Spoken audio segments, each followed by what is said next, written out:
Hello, everyone. I hope you're all keeping safe and everyone's doing well.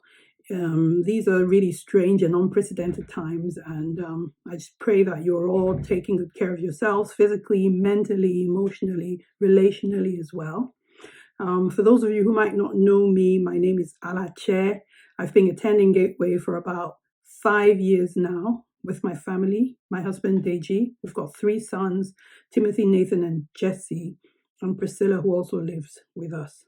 Before I go into the psalm for today, for the devotion for today, I'd like to just share with you an overriding sort of like thought I've been having in this period. And that's that I really feel that these times, the season that we're in now, is a pregnant season. It's a time of sowing, and I would encourage everyone, I'm doing this myself, saying to myself, how can I ensure that the seeds that I'm sowing in this time are going to bring about a fruit in the seasons after, fruits of righteousness, fruits of peace, of joy, of love, of contentment, and of resting in God. And I just encourage you, as I'm doing, is to take deliberate and intentional steps to find out what this season and time is for you in particular. For me, it's really trying to be grateful, to be thankful, to see with different eyes. A key verse that I got was from Isaiah, where it says, "Don't call a confederacy what everyone calls a confederacy. Let God be your fear." And I'm just thinking, God, you do want to do something in this season. Can I just key into it? And I believe that the seasons to come after this, that there will be fruit that will really, flow from the seeds that we've put into this season. So I encourage you to be intentional as you think about this season and this time, and think about what it is you want to see in the season after, and sow the seeds that are commensurate to what it is that we want to see. So looking at the devotional for today, I wanted to share from Psalm 46, which is quite a go-to psalm for me. I love Psalm 46 verse 10. It's one of my favorite verses.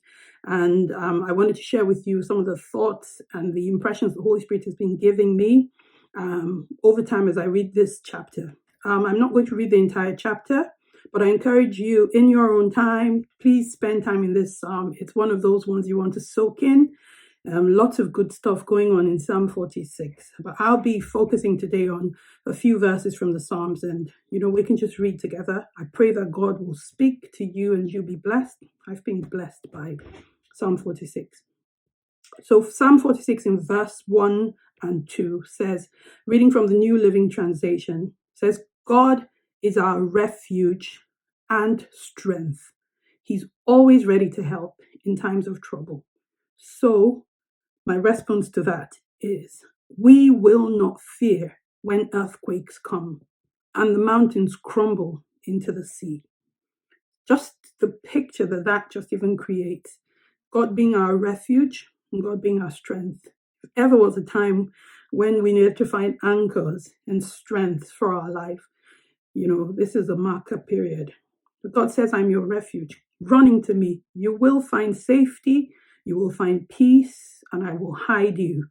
So I encourage you in this season to, be intentional about running into God as your refuge. I struggle with what goes on in my mind a lot of times, but I'm trying to be intentional in replacing my thoughts with the thoughts of God, as Romans 12 encourages us to do.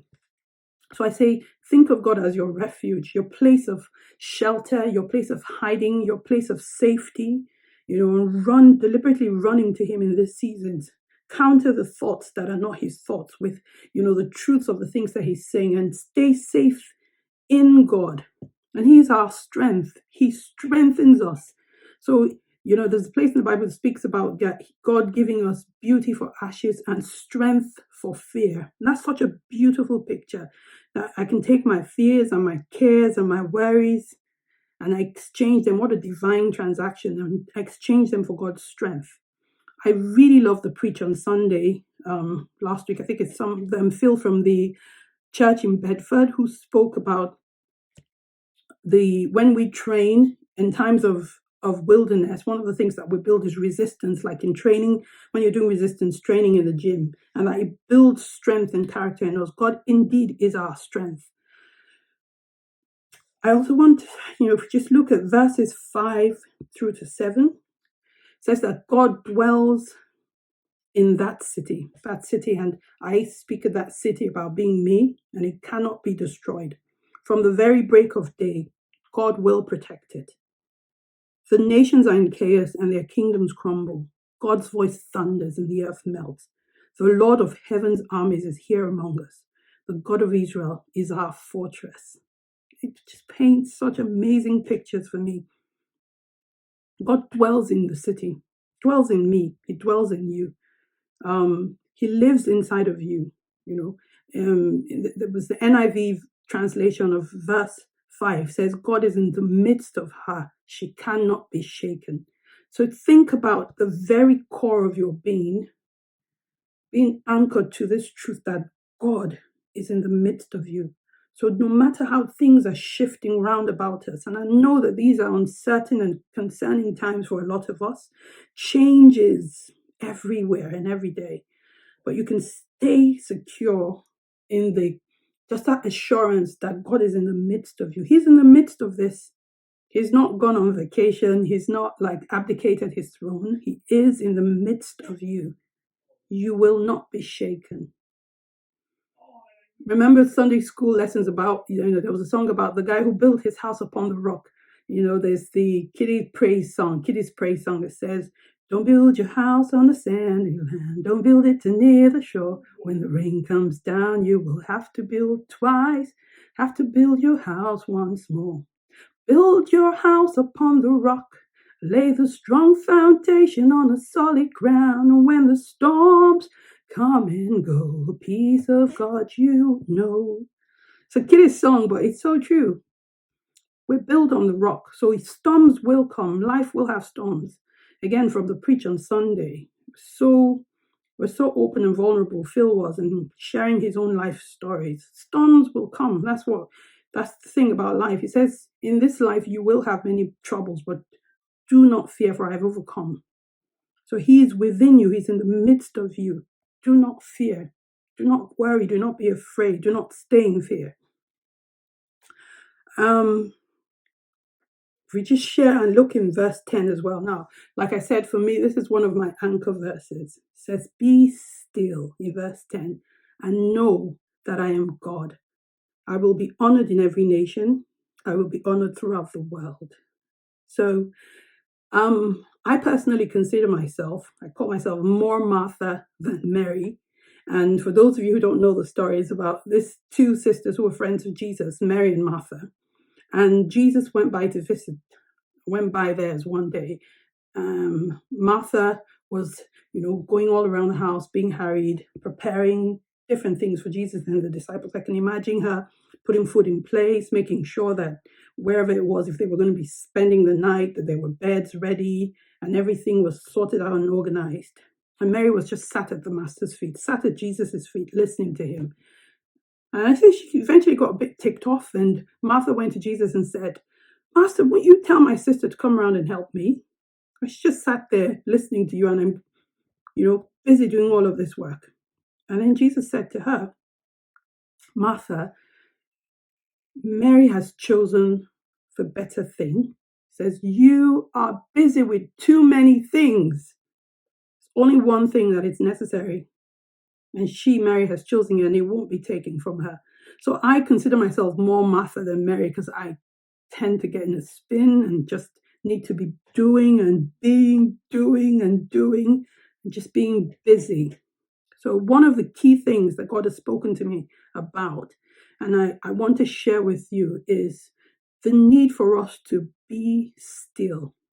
And I have translated this verse 10 for myself as, Alache, stop striving and allow God take care of you. So just stop. Just stop. So we're in this weird and strange season of lockdown. I've been saying to Deji that God has stopped everything for me personally. I'm like, he said, well, if you won't stop, everything will stop.